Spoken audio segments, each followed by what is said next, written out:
Daniel Lucas, and welcome to Book 101 Review. Book 101 is all about the books that I read for the last 40 years. And today I have my special guest. He's a multi exit founder with 20 years of sales and marketing expertise, no other than Mr. Chris Brunelli. All right. Thank you very much, Daniel. Appreciate uh, having some time with you today. Welcome, Mr. Chris, on Book 101 Review. And can you please introduce more about yourself? Yeah, just waiting for the music to die down. Now, So here we go. here we go. Hey, so yeah, as you mentioned, I'm a sales and marketing, contributor from early on, and if you're in that profession, I went from kind of SDR to VP and now founder, and um, just grateful to ply my trade. So um, we've had been a part of a whole bunch of different ventures and learned a lot along the way, and yeah, just uh, that's about it. So I've spent most of that time in a kind of a service capacity, trying to help other businesses do better, right? And that's ultimately what Surpass is about. Our current business, that's kind of helping people, entrepreneurs, specifically consumer packaged goods, food, beverage, and apparel entrepreneurs, uh, go to retail and go big. A lot of people sell online, and that's great. And eventually, they might want to go retail, and they'll be introduced to a technology called electronic data interchange. And we do that. It's a very old technology, and it's a little bit uh, onerous and tricky. And what we do is try and make that easy for entrepreneurs so that they can focus on their business. Mr. Chris Brunelli, thank you so much for sharing your knowledge and wisdom to the world.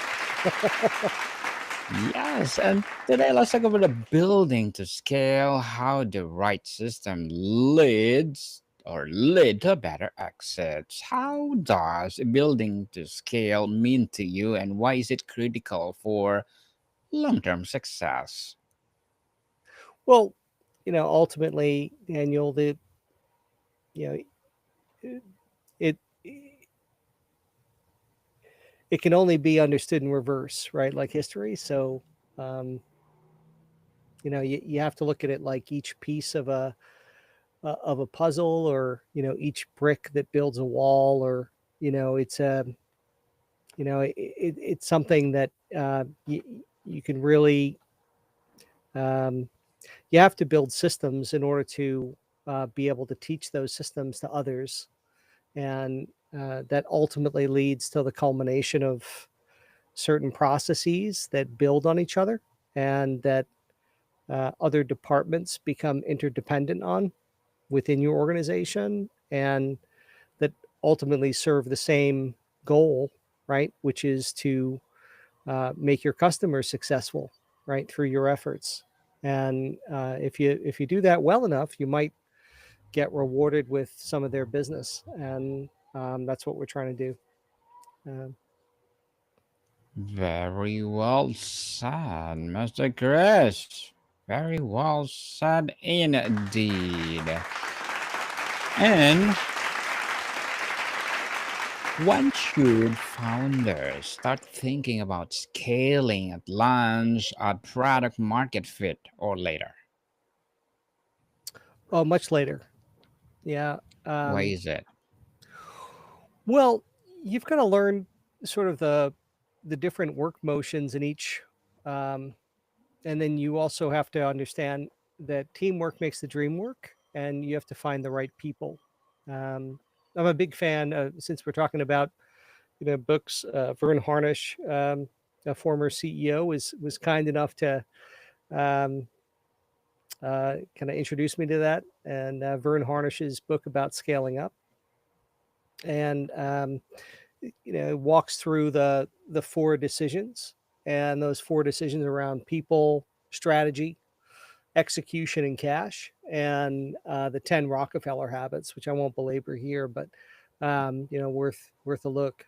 And essentially, product market fit is about finding out exactly where the right customer is, and how you can make the most impact in their lives, and how you can help them save money, do things better, faster, more efficiently.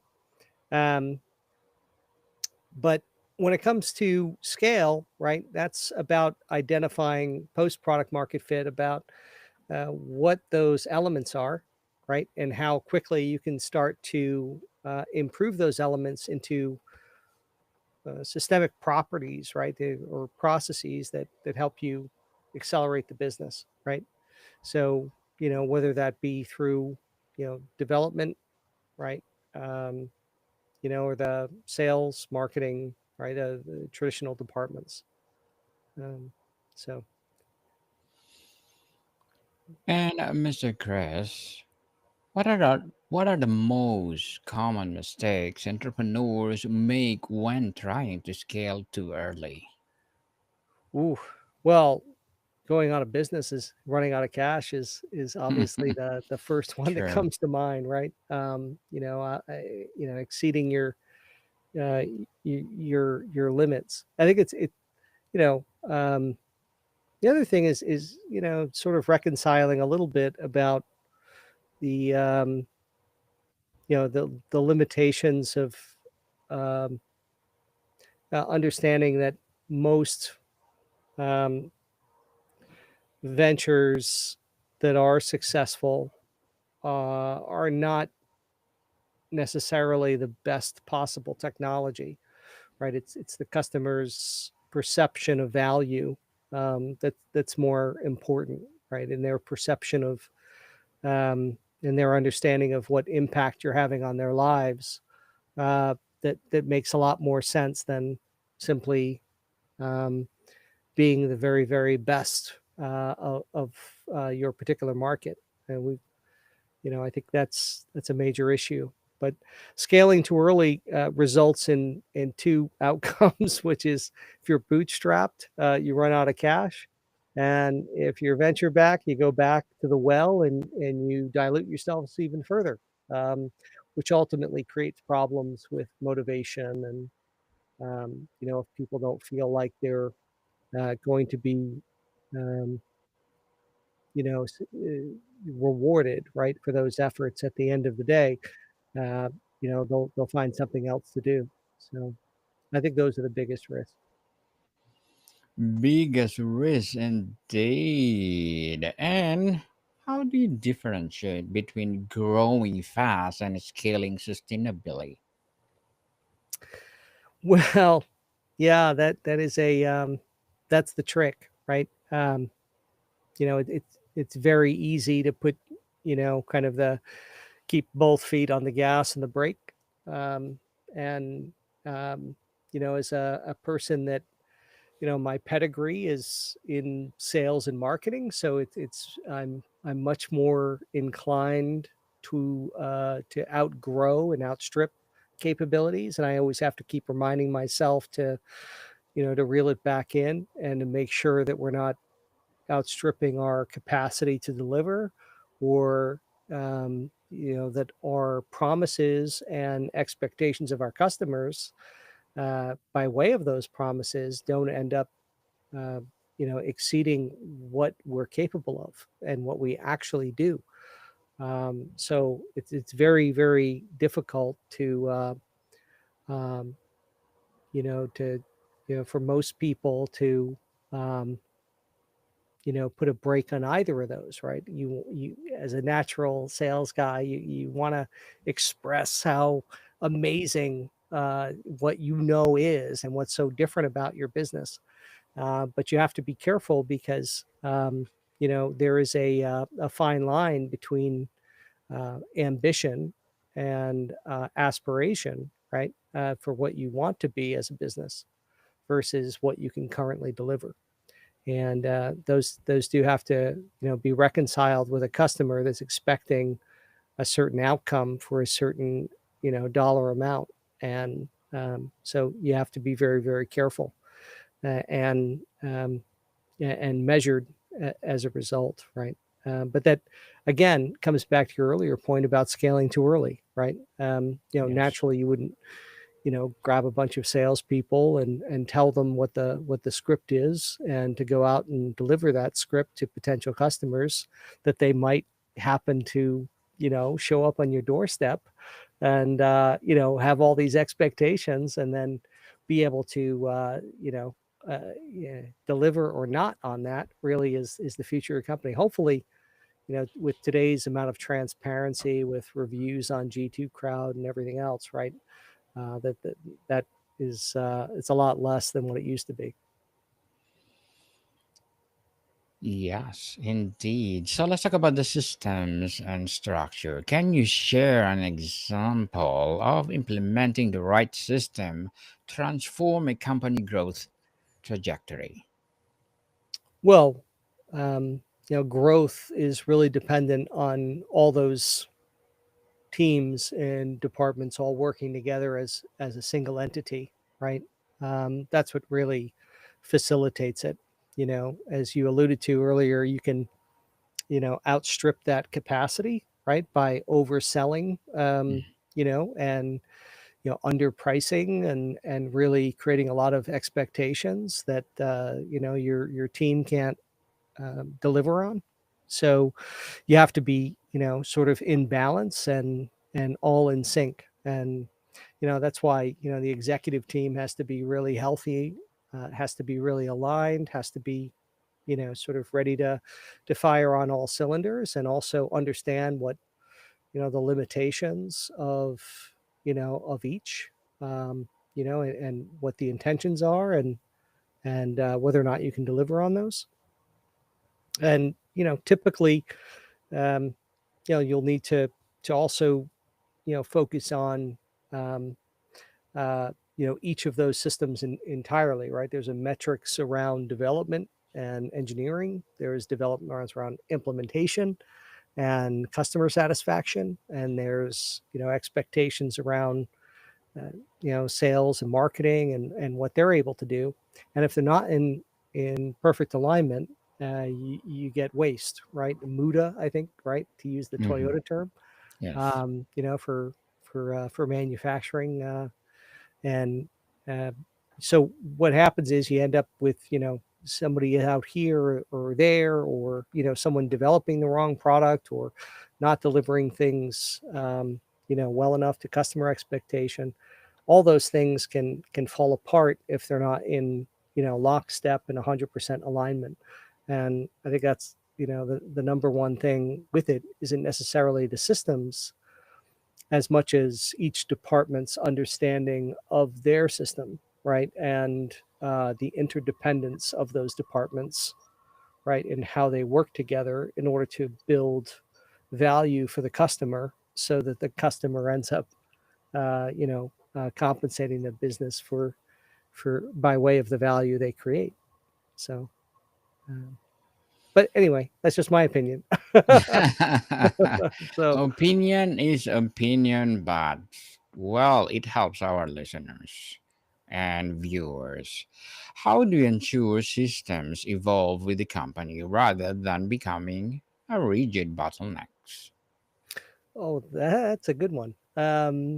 Well, first off, there has to be an established communication rhythm amongst the different tiers of management at all levels, and that communication rhythm has to be very consistent, and it has to be accurate, and then also explicit, right?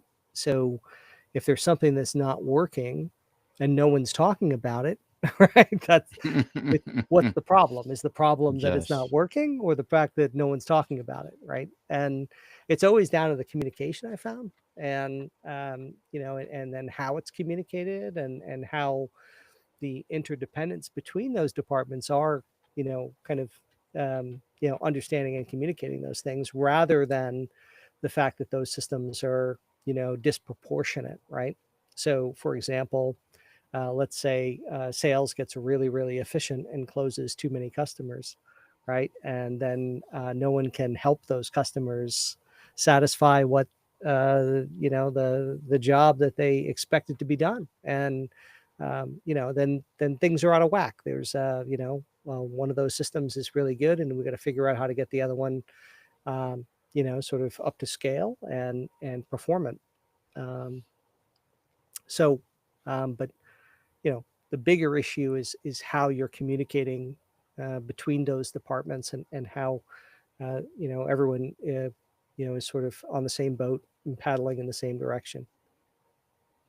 Mr. Chris, let's talk about the preparing for exit. How does having the right system in place increase a company's valuation during an exit? Well, you know, we see this a lot, right? That it depends on the scale of the exit, obviously, right? At very low levels, right? We see this, in very small businesses, right? Where, having the right management layers and systems, you basically want to be in a position where you could walk away from the business and it can run itself.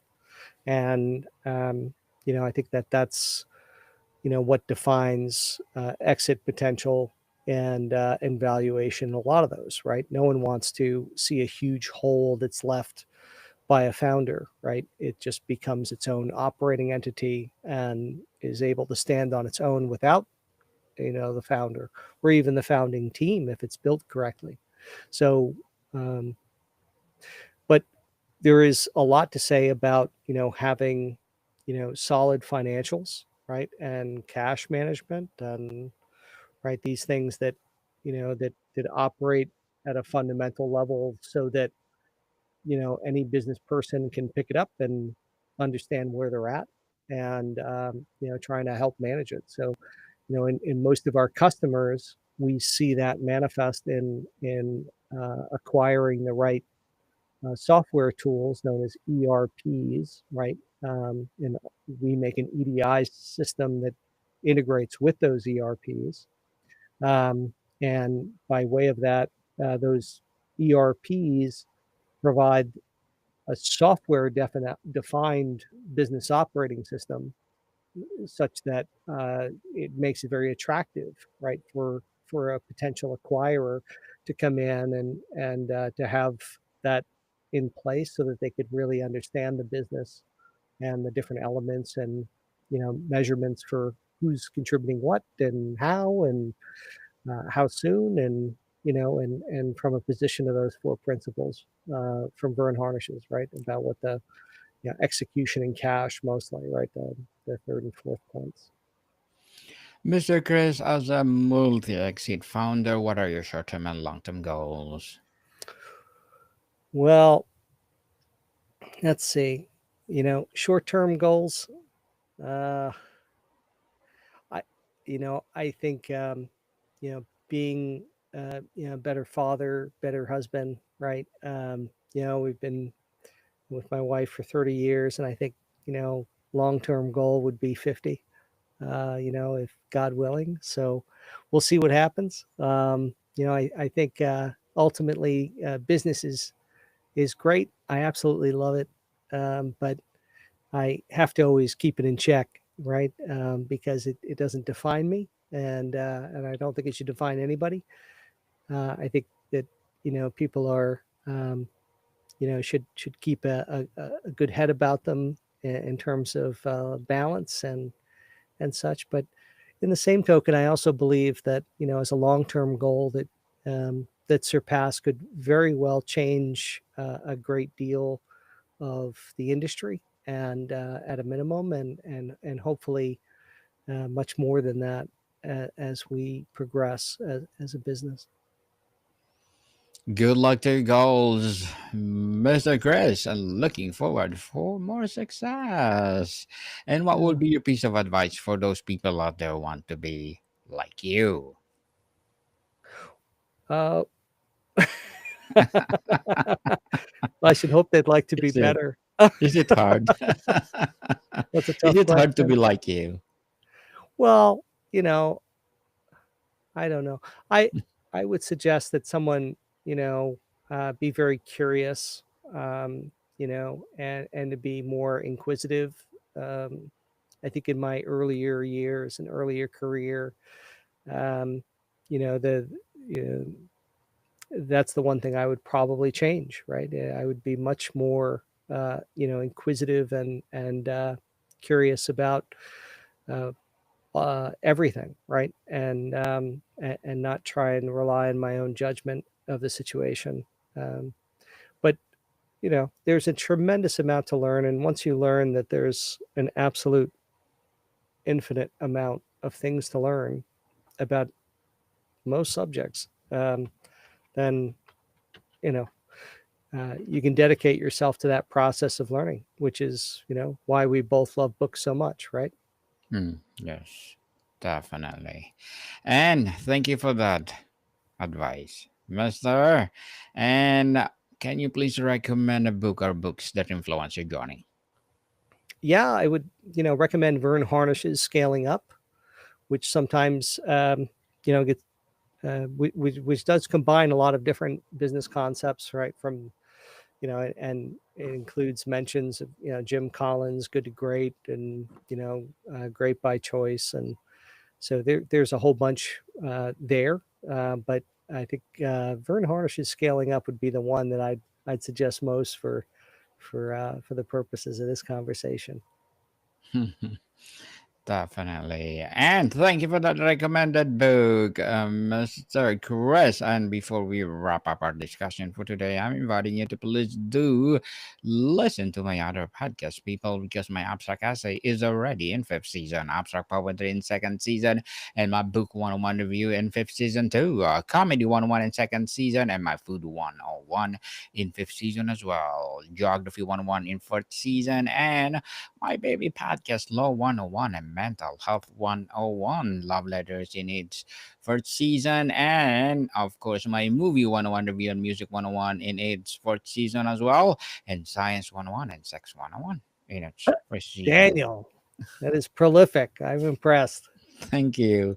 Please do listen to them wherever you listen your podcast. So, Mr. Chris, finally, what advice would you give to entrepreneurs who want to design with the end in mind, building the scale, not just growth, but for the better exit?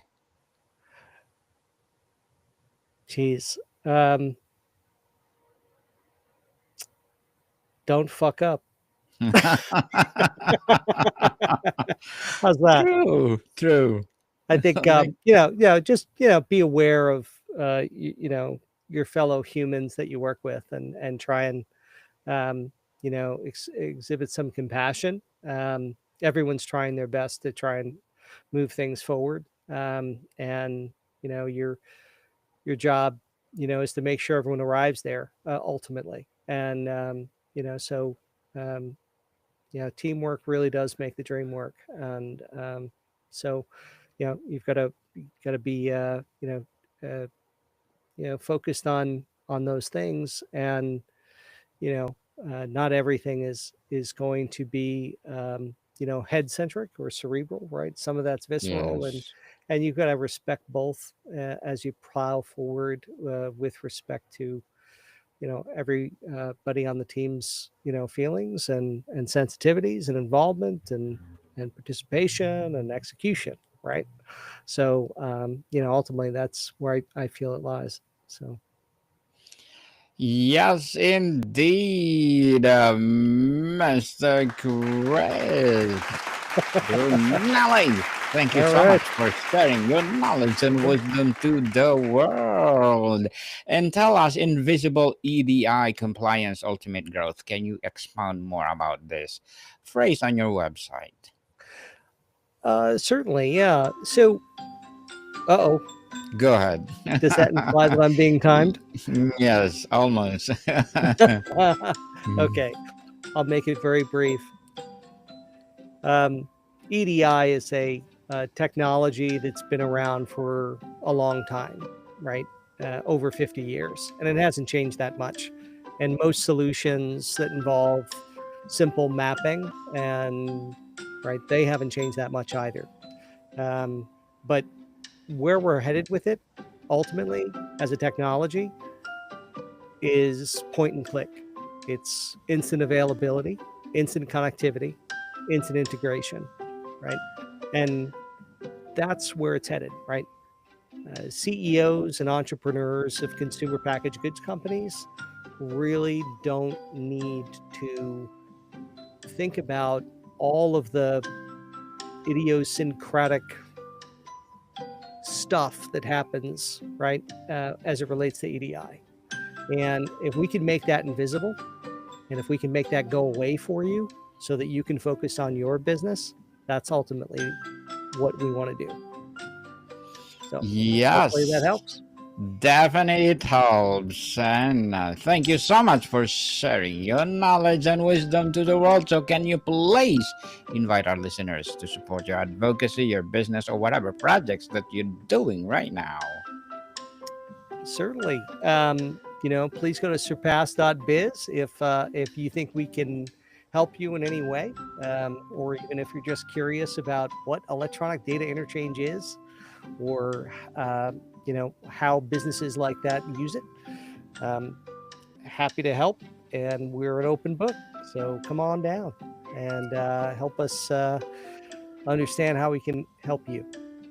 Yes, people, let's support Mr. Chris Brunelli because if you support him, for sure, more and more empowering multi-exit business to come. So, Mr. Chris, thank you so much for your time. Fair enough. Thank you very much, Daniel. Have a wonderful evening. More to come, people. See you soon.